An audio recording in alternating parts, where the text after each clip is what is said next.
पिछले वीडियो में हमने समझा था कि इन्वेस्टमेंट के रास्ते कौन कौन से हैं। Stocks, mutual fund, gold and low risk investment की बात की थी। लेकिन आज सबसे प्रैक्टिकल सवाल ये है कि एक्चुअली पोर्टफोलियो कैसे बनाएं। और सच बोलूं, ज्यादातर बिगनर की प्रॉब्लम नॉलेज नहीं है, स्ट्रक्चर की है। ज्यादातर बिगनर के मन में डर रहता है कि गलत एलोकेशन हो गया तो क्या। आज इस वीडियो में न कोई स्टॉक टिप्स होगी, न किसी फंड का नाम होगा, बस एक क्लियर इन्वेस्टमेंट पोर्टफोलियो फ्रेमवर्क होगा जिसे आप 2026 में अपनी सैलरी, रिस्क टॉलरेंस और टाइम होराइजन के हिसाब से यूज कर सकते हैं। No hype, only clear. Portfolio का सिंपल मतलब है आपके पैसे का डिस्ट्रीब्यूशन, कितना इक्विटी में रहे, कितना डेट में और कितना गोल्ड में। पोर्टफोलियो का गोल ये नहीं होता कि हर महीने मैक्सिमम रिटर्न बना के दे। गोल ये होता है कि मार्केट के अप एंड डाउन से आपको प्रोटेक्ट करे और लॉन्ग टर्म में वेल्थ बना के दे। याद रखिए, नॉलेज से इन्वेस्टमेंट शुरू होता है, मगर पोर्टफोलियो एलोकेशन से इन्वेस्टमेंट टिकता है। भारत में investing long term trend clearly positive है। आज म्यूचुअल फंड कंपनी का AUM लगभग 70 से 80 लाख करोड़ का है। ये डायरेक्शन अपवर्ड की तरफ है। इसका मतलब ये नहीं कि मार्केट हर साल ऊपर जाएगा, इसका मतलब ये है कि लॉन्ग टर्म डिसिप्लिन्ड इन्वेस्टिंग बढ़ रही है। इस समय देखा गया है कि मार्केट में पैसिव और इंडेक्स फंड का ट्रेंड काफी तेजी से बढ़ रहा है। लेकिन याद रखिए, एक्टिव फंड हो या पैसिव, इसका डिसीजन आपके रिस्क, हैपेटाइट और टाइम होराइजन पर डिपेंड करता है। तो सबसे पहले बात करते हैं स्टेप 1, टाइम होराइजन। पोर्टफोलियो बनाने से पहले खुद से एक सवाल पूछिए कि आप किस गोल के लिए इन्वेस्ट कर रहे हैं। अगर आप 1 से 3 साल के लिए इन्वेस्ट कर रहे हैं तो ये शॉर्ट टर्म के लिए है। अगर 3 से 10 साल या उससे अधिक के लिए है तो ये लॉन्ग टर्म में आता है। एक माइनर क्वेश्चन, अगर आप अपने गोल्स को क्लियर नहीं कर पाए तो कोई भी पोर्टफोलियो आपके लिए काम नहीं करेगा।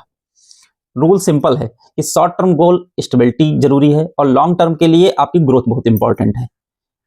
Step 2, risk profile. बिगनर के लिए रिस्क प्रोफाइल 3 सिंपल बास्केट में मैंने उसको कैटेगराइज किया है। आपका पोर्टफोलियो एक कंजर्वेटिव हो सकता है, मॉडरेट हो सकता है, अग्रेसिव हो सकता है।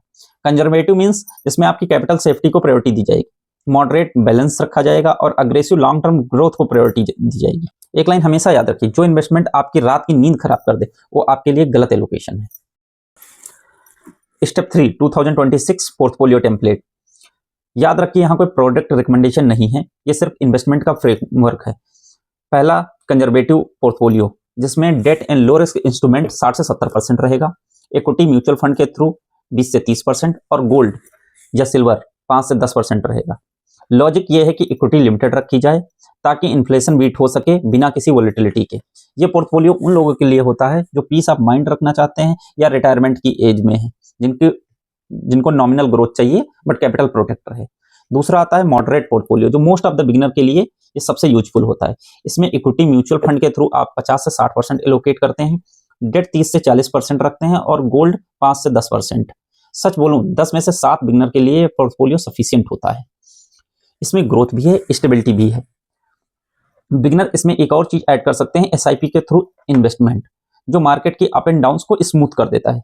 अगर मार्केट 20% गिरे तब भी ये पोर्टफोलियो पैनिक में कम नहीं होता है।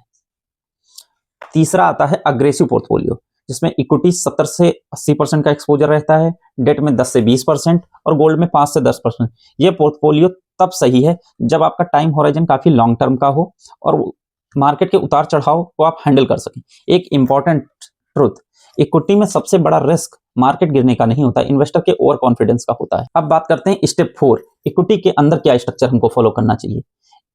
इक्विटी के अंदर स्ट्रक्चर होना चाहिए, कोर में आपको 70 से 80% का एलोकेशन हो, डाइवर्सिफाइड हो, ब्रॉड एक्सपोजर हो और सैटेलाइट पोर्टफोलियो में 20 से 30% ऑप्शनल और एक्स्ट्रा बेट हो। ऐसे समझिए कि कोर आपकी बिल्डिंग की फाउंडेशन है और सैटेलाइट आपकी बालकनी है। अगर फाउंडेशन वीक हुई तो बालकनी का कोई मतलब नहीं है। बिगनर की 5 सबसे बड़ी गलतियां। पोर्टफोलियो ज्यादातर इन गलतियों से खराब हो जाता है।